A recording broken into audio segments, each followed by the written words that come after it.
That you may be asking, we have a flat land over here. Actually, in the beginning, these are all hills. That's why they call this hill Signal Hill, and that hill they call Government Hill, and that place we call Strawberry Hill. See, the place just now we started is also a flat land. What the British did was they cut this land and all the earth they put it there to make it flat. If you go behind the food court, the building of behind there, you can see a wall, a very thick wall holding all the soil bomb going down there. So this is actually one of the cut of the hill. And this is also a big hill. Right? Remember just now you're walking up there? This is the hill that actually goes down there like this. So they cut a path through to go to the Bell Retiro. So these are all hills in the early days. Alright, now come back to the historical. I'm sure you know that the British have colonized many countries all over the world. So in order to colonizing and all that, you must be strong. You must have good weapons and all that. So they have produced a lot of weapons just for this purpose. And they have produced a lot of cannons just for this purpose. Among the cannons they have produced, they have divided into two types of cannon.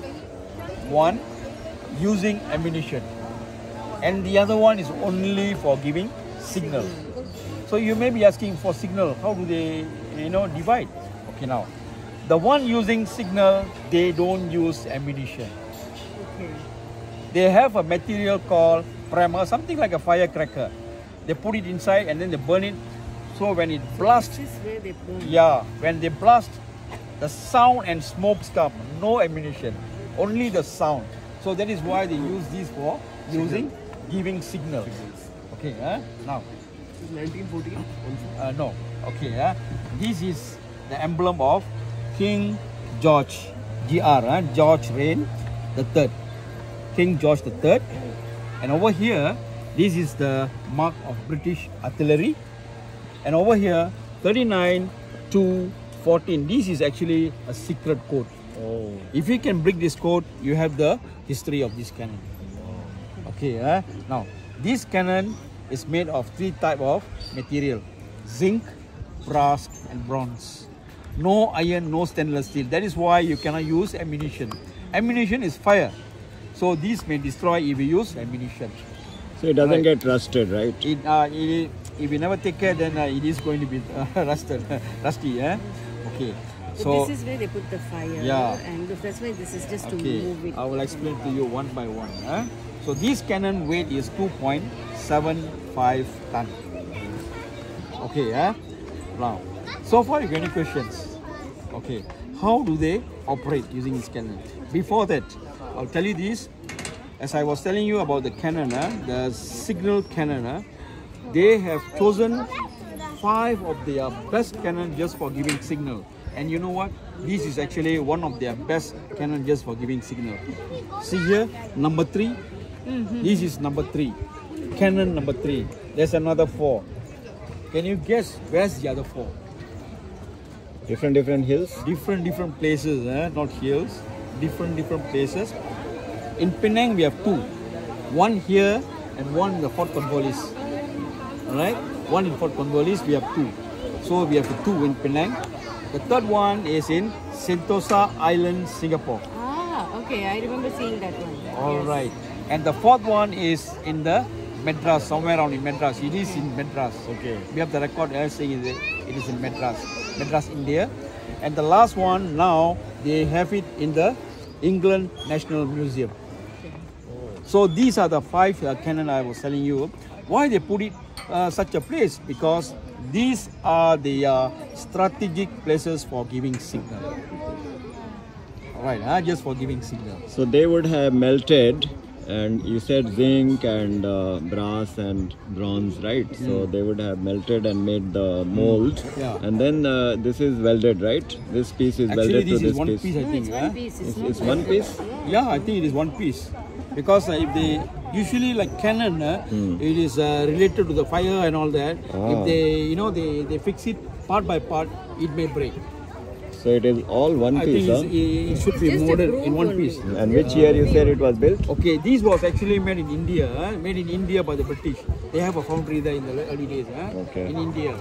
they have many things. Some they do in England, some they do in Switzerland, and some they do in most of the things. So maybe 100 years back. Yeah, it's very, very old. Huh? All right. Now, how do they operate using this cannon? What they will do is they will push in a material called primer. Primer is something like a firecracker, 5 kilo to 6 kilogram.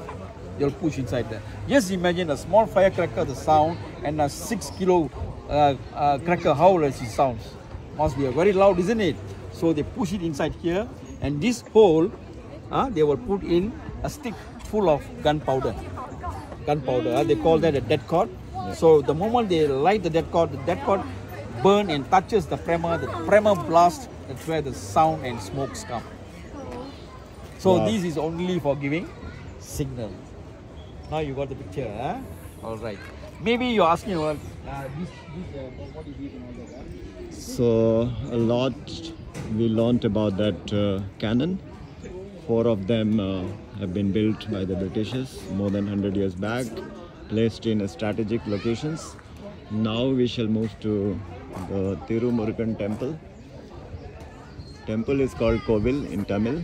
So this is Kovil Sri Aruloli Murugan. So I'll show you the outside view of the temple, and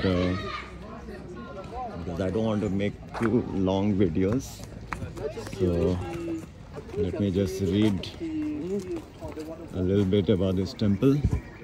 So it says it's one of the oldest Hindu temples in Penang.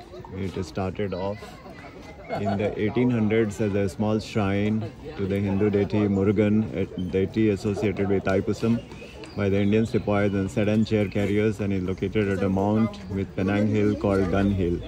A trident or Murugan veil was installed there by the devotees. Over the years, it was enlarged and rebuilt.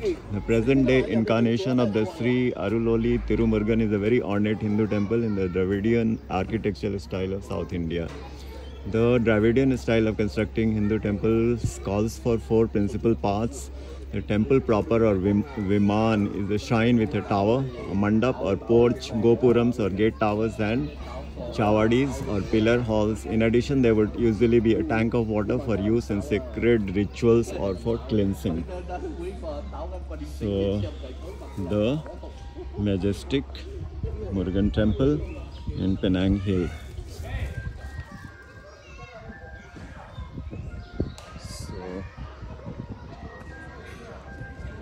Hats off to all the people from Tamil Nadu who spread out in so many places, especially in Asia, and brought the Hindu temples as such a majestic monument and a place of worship. With that, I'll close this part of the video and then rejoin our guide, Mr. Sukumaran. Thank you.